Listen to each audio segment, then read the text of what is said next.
Ang kwentong ito ay mula sa isang aktwal na pangyayari noong taong 2003 sa Cebu.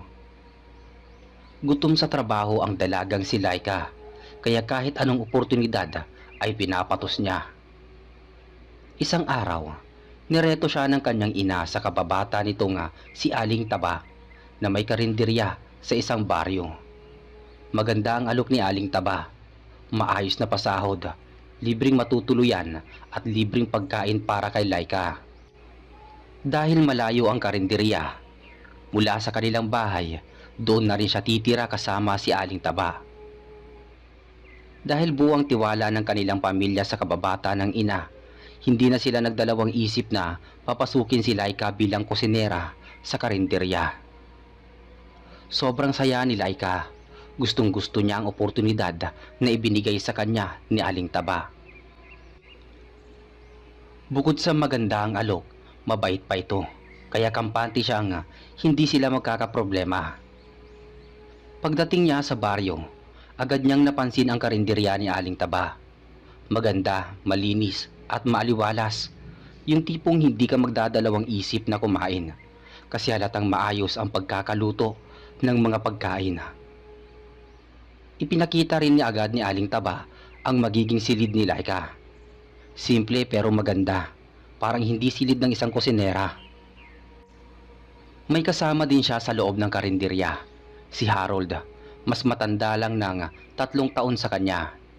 Tahimik ito at may sarili ding kwarto. Si Aling Taba naman ay umuwi sa sarili niyang bahay tuwing magsasara na ang karinderya sa gabi. Sa unang araw ni Laika, hindi muna siya pinagtrabaho. Hinayaan lang siyang maglibot sa karinderya at manood kina Aling Taba at Harold para alam niya na agad ang gagawin kapag siya na ang nakasalang. Maayos ang galaw sa karinderya, ang daming tao, siksikan ang mga lamesa at halos walang bakanting upuan. Ayon kay Aling Taba, kabisado na daw niya lahat ng pangalan ng karamihan sa mga kumakain dahil halos lahat ay suki. Bentang-benta rin ang dinuguan. Iyon daw ang laging nauubos. Napansin ni Laika na dinarayo talaga ang karinderya kasi may mga parokyanong halatang galing sa ibang lugar, malayo pa sa baryo. Tanghaling tapat noon nang may isang sasakyan na huminto sa harap ng karinderya. Napansin ni Laika na para bang inaasahan ni Aling Taba ang pagdating nito. Bumaba mula sa may sasakyan ang isang lalaki. Medyo may edad na at may kakaibang aura. Normal lang sa unang tingin pero habang tinititigan mo, parang may kung anong nakakatakot sa itsura niya. Parang hindi tao.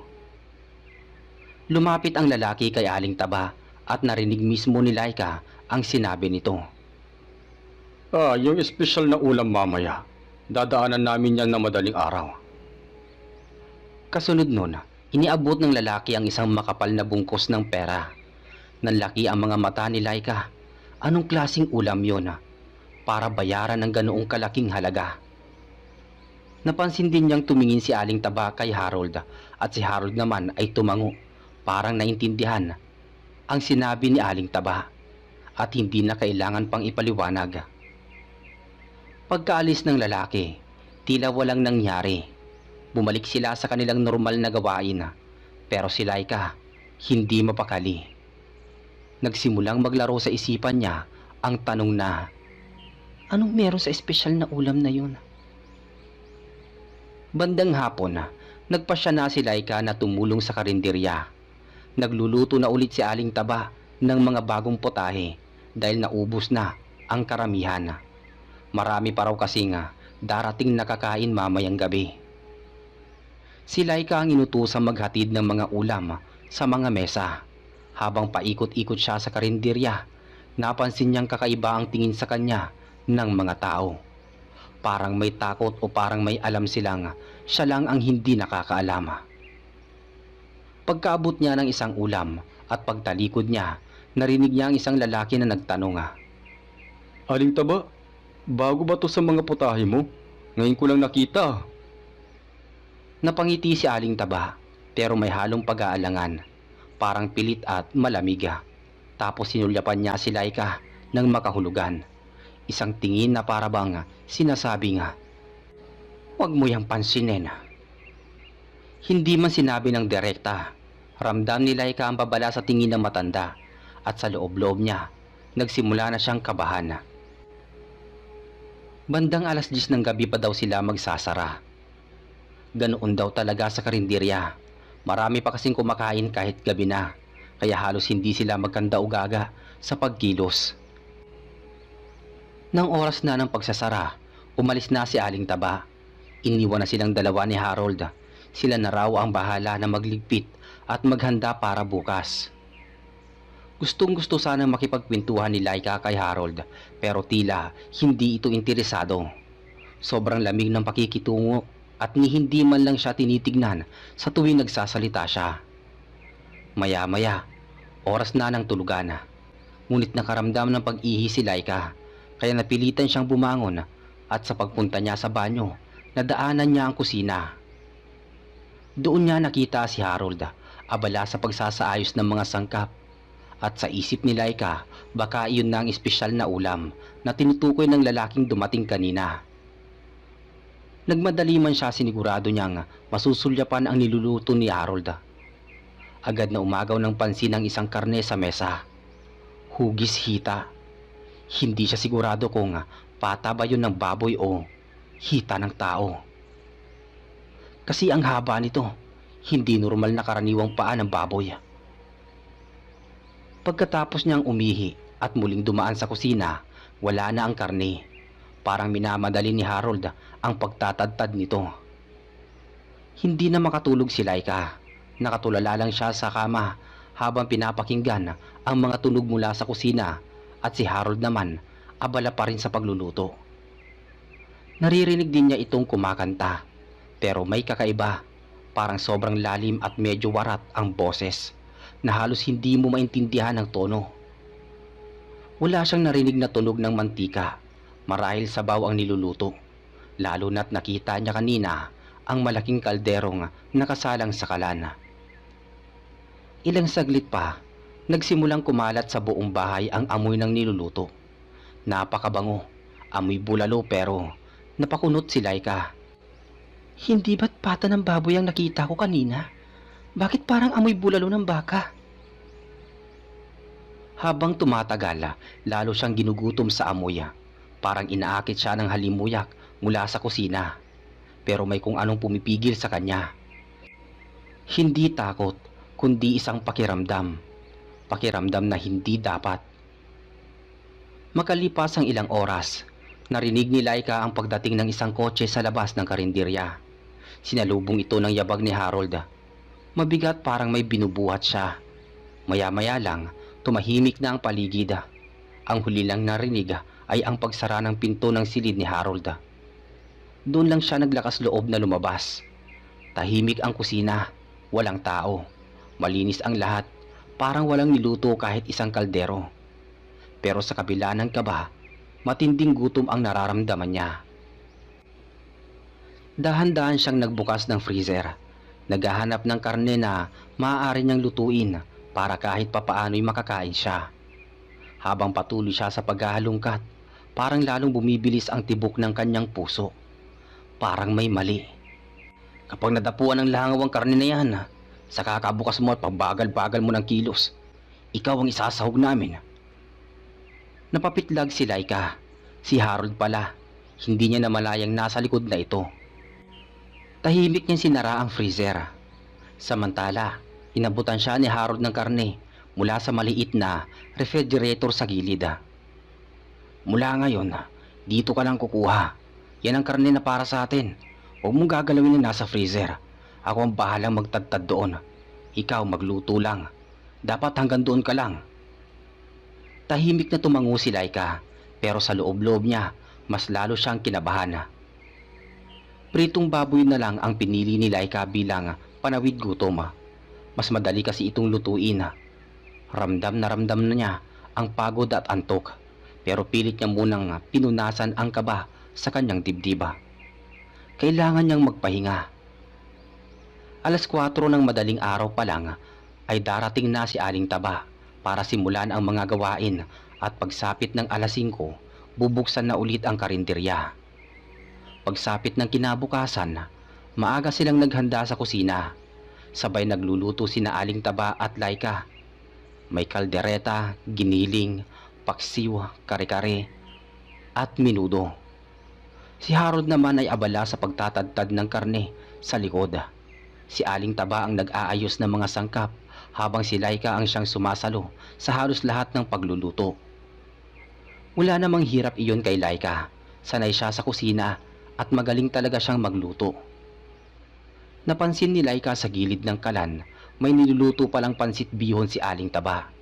Kitang-kita niya ang sahog nito, lalo na ang atay ng manok na paborito niya.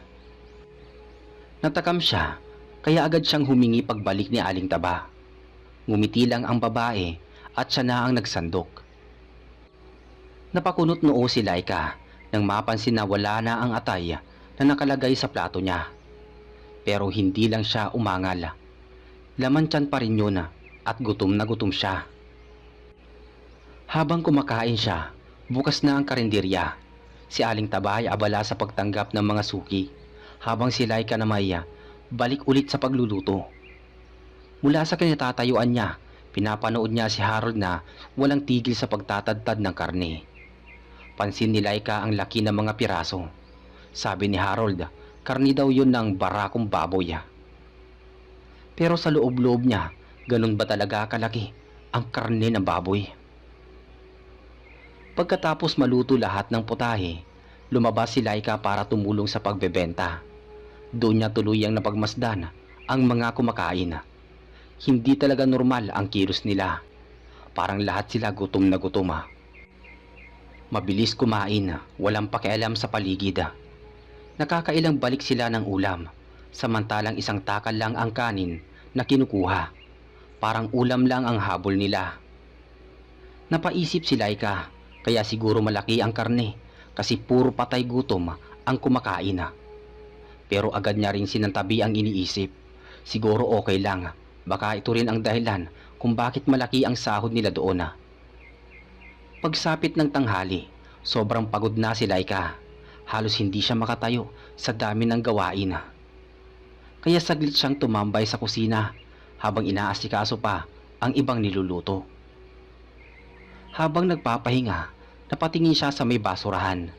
May isang plastik na pula ang nakapatong sa ibabaw. Napakunot noo siya. May bahagyang bumabakat sa loob nito, parang daliri. Duguan yun at mukhang daliri ng tao. Nanlaki ang mga mata ni Laika. Hindi siya sigurado, baka namamalikmata lang siya. Pero hindi rin niya maalis ang paningin doon sa plastik na yun. Agad siyang tumayo at lumabas ng kusina. Ayaw niyang mahalata siya ni Harold na may napansin siya. Nang oras na ng tanghalian, hindi niya malunok ang pagkain niya. Kahit gutom siya, wala siyang ganang kumain. Pagbalik niya sa hapon para tumulong sa pagluluto ng panggabing putahe, muli niyang sinulyapan ang basurahan. Wala na doon ang plastik. Malinis, para bang walang nangyaring kahina-hinala. Muling sumapit ang oras ng pagsasara. Pagod na pagod si Laika, kaya imbis na mag-isip pa ng kung ano-ano, dire-diretso na siyang natulog. At mula noon, nasanay na siya. Araw-araw ganon ng takbo. May mga napapansin siyang kakaiba at kahina-hinala pero pinipili niyang baliwalain.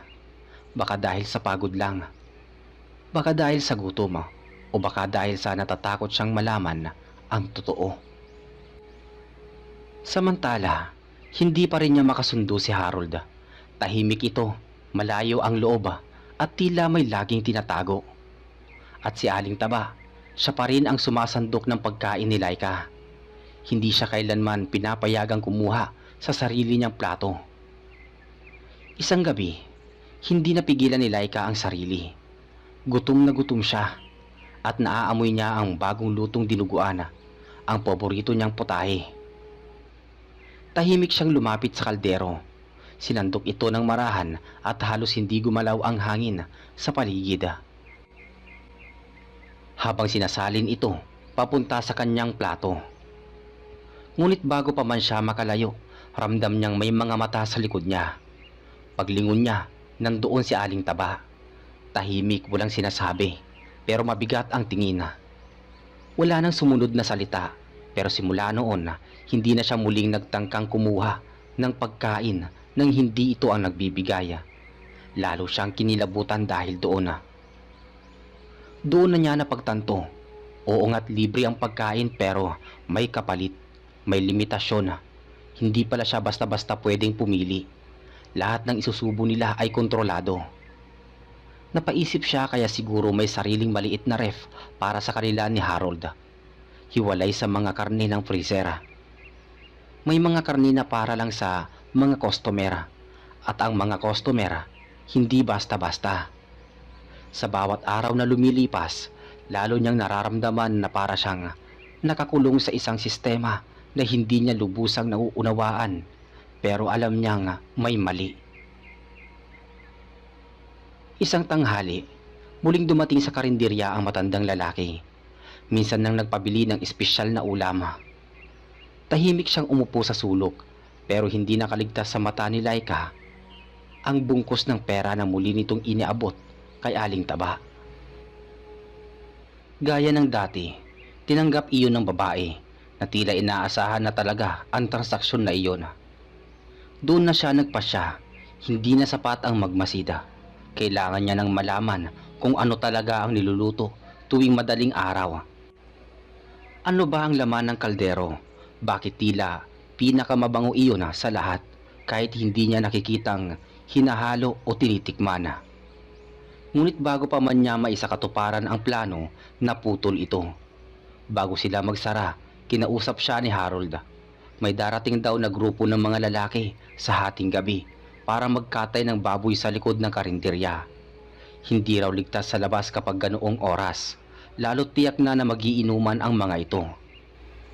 Mas mabuting manatili siya sa silid, magkandado at wag lalabas kahit anong ingay pa ang marinig. Kung sakaling sumuway siya at may mangyaring masama, wala daw siyang maaasahan kay Harold. Bagamat puno ng katanungan ng isip, nananaig ang takot. Wala siyang nagawa kundi ang tumango at magkulong sa silid pagdating ng hating gabi. Pagsapit ng madaling araw, nalimpungatan si Laika sa sunod-sunod na yabag ng mga paa. Maririnig ang pagsayad ng tsinelas sa sementadong sahig. Sunod-sunod tila may higit pa sa 3 taong naroroon sa likod ng karinderya. Hindi nagtagal, may narinig siyang kalabog. Kasunod ay tunog ng bakal na tila sumasayad sa may sahig. Parang may kinakaladkad. Mabigat, malakas, parang katawan o baka imahinasyon lang niya. Sinubukan niyang ipikit muli ang mga mata, ngunit lalo lang siyang binabagabag ng tunog. Bawat sagitsit, bawat hila, bawat pagbulong ng mga lalaking naroroon, tila ba mas lalong lumilinaw. Sa ilalim ng pinto ng kanyang silid, sumisilip ang anino ng liwanag mula sa may kusina. Naisip niyang bumangon pero naalala niya ang babala, kaya nananatili siyang tahimik, naninigas sa kama, pinapakinggan ang bawat kaluskos, habang pinipigilan ang panginginig ng katawan. Ang hindi niya maintindihan bakit parang may umuungol. Kakaibang pag-ungol ang naririnig niya. Hindi iyon normal na sigaw o iyak ng hayop. May panginginig, may takot, parang tinig ng isang taong nasasaktan. Umiiyak, nagmamakaawa. May mga sandaling mahina, parang paos na paos, tapos biglang lalakas, puno ng hilab, puno ng paghihirap. Doon na halos masiraan ng bait si Laika. Ang mga mata niya ay nanlalaki, habang pilit niyang isinasara ang tenga gamit ang unan. Ngunit parang pumapasok ang tunog sa mismong dibdib niya. Parang sinasakal ang kaluluwa niya sa bawat ungol na iyon. Napayakap siya sa unan. Mahigpit, kagat-kagat ang gilid, habang ang mga luha ay dumadaloy sa kanyang mga mata. Pilit niyang pinapatahimik ang sarili. Pigil ang hikbi, pigil ang lahat. Ayaw niyang marinig siya ng mga tao sa labas. Ayaw niyang mahalata na gising siya. Pero ang katawan niya nanginginig, ang dibdib niya para nang sasabog. At sa gitna ng lahat ng iyon, isa lang ang malinaw sa isip niya. Hindi baboy ang kinakatay sa likod karinderya. 2 oras ang lumipas bago tuluyang tumahimik ang likod ng karinderya. Paunti-unting naglalaho ang yabag ng mga lalaking dumating. Sa wakas wala na siyang naririnig kundi ang mahinang kaluskos ng mga gamit sa kusina. Si Harold nagluluto na naman. Walang mantikang kumukulo kundi mga kasangkot na sabaw lang. Muli, ayun na siguro ang espesyal na ulam. 1 oras pa ang nakalipas nang muling tumigil ang isang sasakyan sa may labas. Alam na niya na kung sino yon. Hindi man niya nakikita.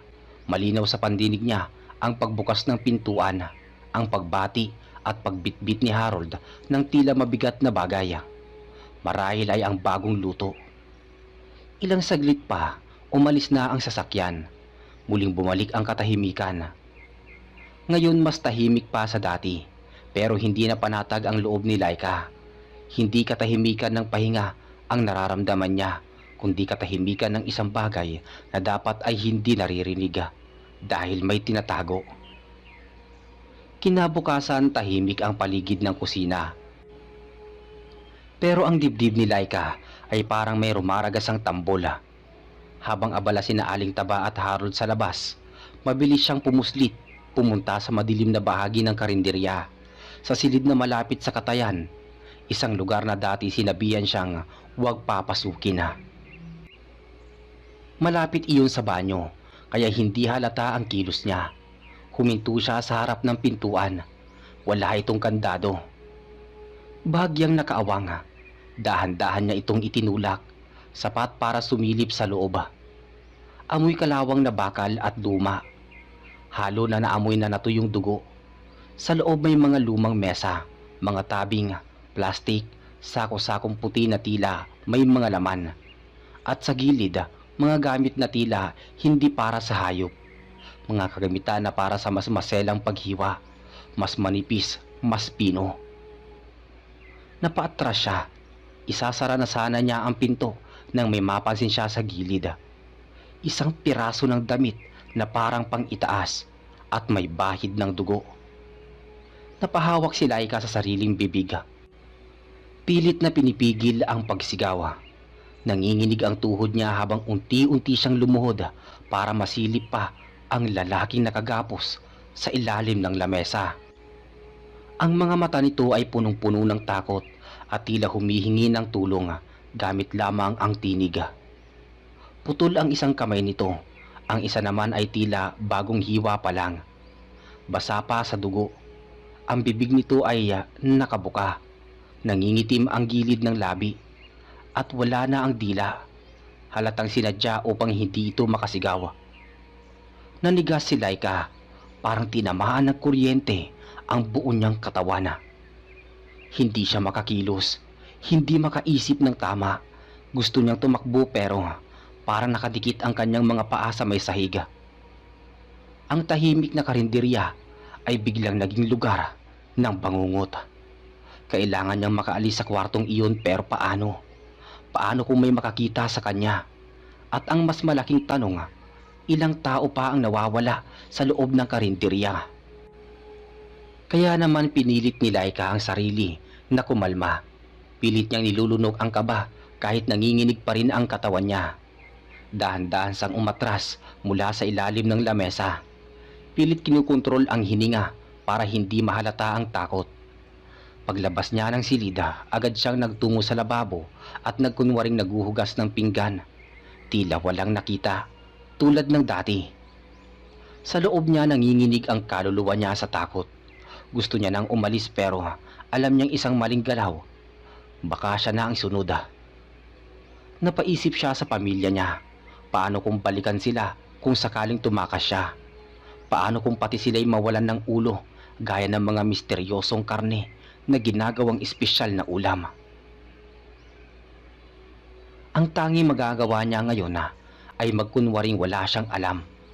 Pero sa loob-loob niya, alam niyang kailangan niyang gumawa ng plano bago siya tuluyang mapataya at isahog sa susunod na putahe. Naisip niya ang dahilan. Hindi niya na kaya pang malayo sa kanyang ina. Alam ni Aling Taba na mahal ni Laika ang nanay niya. Noong dinahilan niya ang bagay na yon, naniwala naman kaagad ang babae at hinatid siya pauwi kasama ng sahod niyang sobrang laki ng dagdag. Bago siya iwan ni Aling Taba at inabot ang pera, tumingin ito sa kanya ng makahulugan. Parang nagsasabi na huwag siyang magsasalita. Naging mahirap kay Laika ang mga sumunod na araw. Laging bangungot ang iniisip niya. Yung mga hindi niya malilimutang eksena sa karinderya. Yung dugo ang lalaki. Yung tunog ng katayan at yung amoy ng mga karne. Pero kahit ganon, pinili niyang manahimik. Hindi lang dahil sa takot, kundi dahil sa natatakot siyang madamay, pati ang pamilya niya. Habang nilalagnat, parang ang katawan niya ay nagre-rebelde sa takot. Pero pinipigilan niyang magsalita. Baka kasi may makarinig at baka magdulot lang ng problema sa kanila. Magpasa hanggang ngayon, tinatago pa din ni Laika ang kanyang karanasan sa kanyang nanay dahil may koneksyon pa din sila kay Aling Taba. At hanggang ngayon ay buhay pa din ang koneksyon nila dito. Kaya hindi malimut-limutan ni Laika ang karanasan niya noong minsan siyang maging dalagang kusinera sa karinderya.